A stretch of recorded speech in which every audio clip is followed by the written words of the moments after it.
After 12 months, breastfeeding is more of emotional soothing rather than food.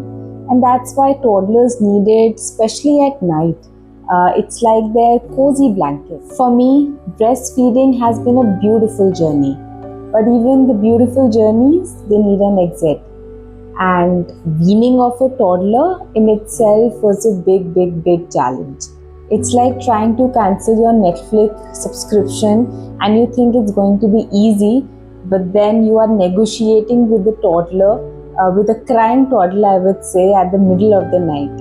Hi moms, today I want to share how I weaned off my toddler off breastfeeding, the challenges that I faced, what worked, what did not work, and maybe some of these tips can be helpful to you if you're trying to wean off your baby or your toddler from breastfeeding. If you're new to my channel, I'm Swati. I'm a work from home mom of 2 kids, an 8-year-old boy and 1.5-year-old daughter. In my channel, Mom's Heart Haven, I share my life experiences, some lessons. Subscribe to Mom's Heart Haven to be part of our growing community and make motherhood a journey you love and not just survive. Let's get started. With my elder one, who's 8 years old now, the weaning off process was done by the time he was 1.5 years old. And the process was pretty smooth. He really didn't bring up any challenges for us as a family, and the weaning process was pretty smooth, I would say. But now that the time has come for my little one, who is 1.5 years old now, she likes to keep us all on our toes, and the process of weaning off again came with its own challenges. We finally weaned her off now, but the entire process took around a week's time, 5 to 7 days. And today I want to share, how that experience was and what are the things that might be helpful for you. And you can also try those if you are trying to wean off your kid.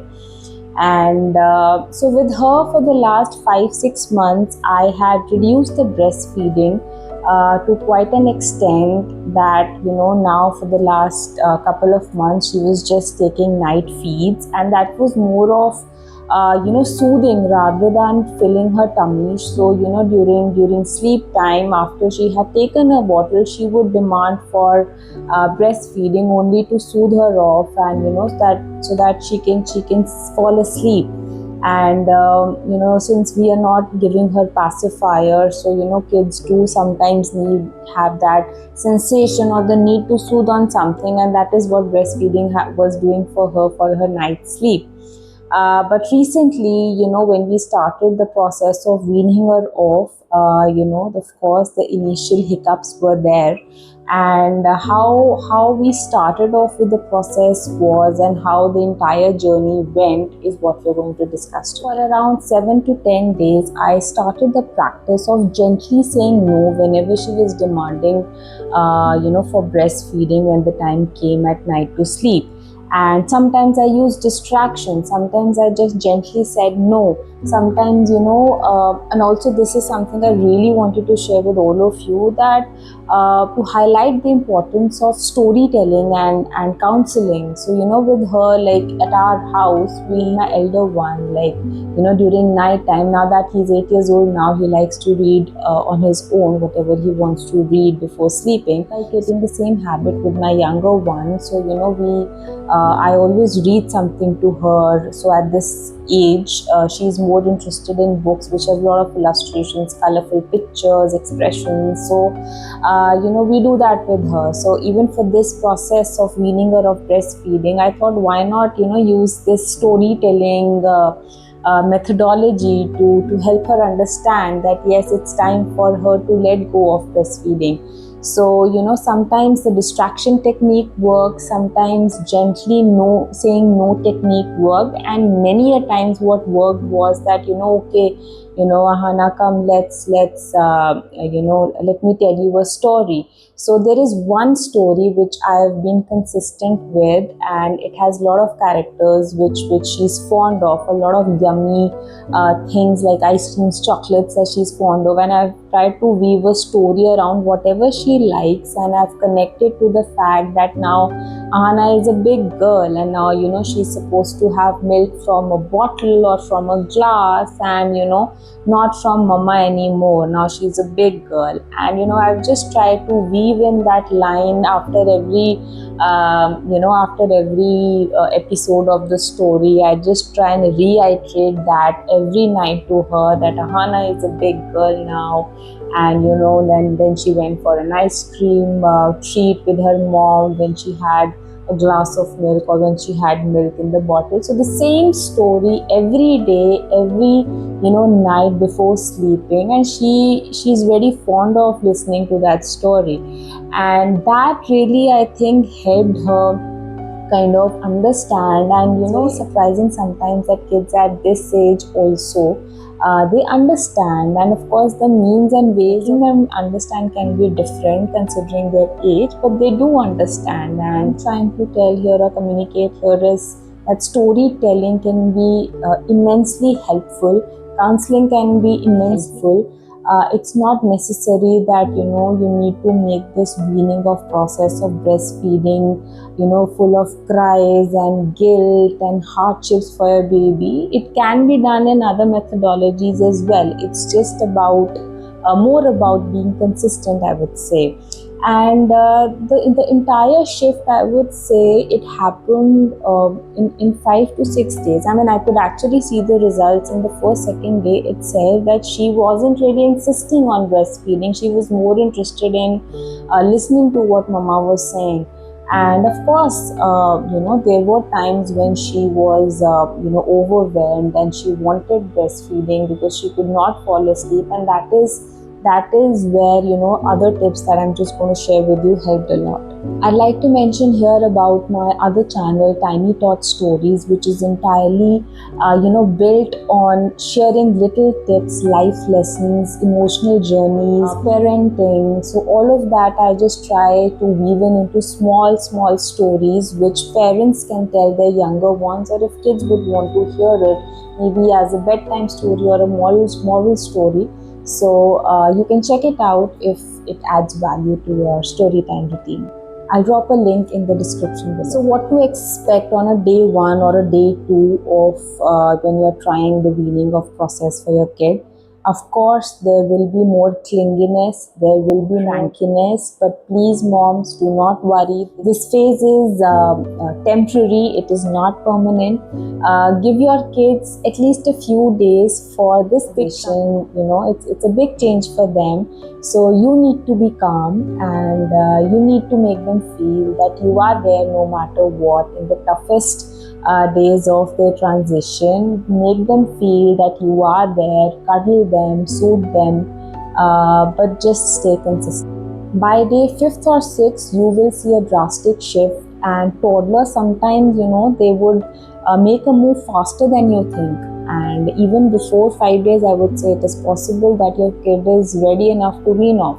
So just stay positive. So here are a few things that really worked for me when I was trying to wean off my toddler. I'll also like to mention here is that in my case, since in the last 5 to 6 months, I had reduced the breastfeeding to just night feeds, and so that also really impacts the transition. So if in your case you have been breastfeeding your kid a little more, so entirely stopping it just like that will be something I will not suggest, as per my personal experience. Just first try and reduce the number of feeds, and when you feel the night feeds are the only ones which are left, then that is where you can try and follow the tips that I'm going to share with you. Tip number 1, be mentally prepared as a mother.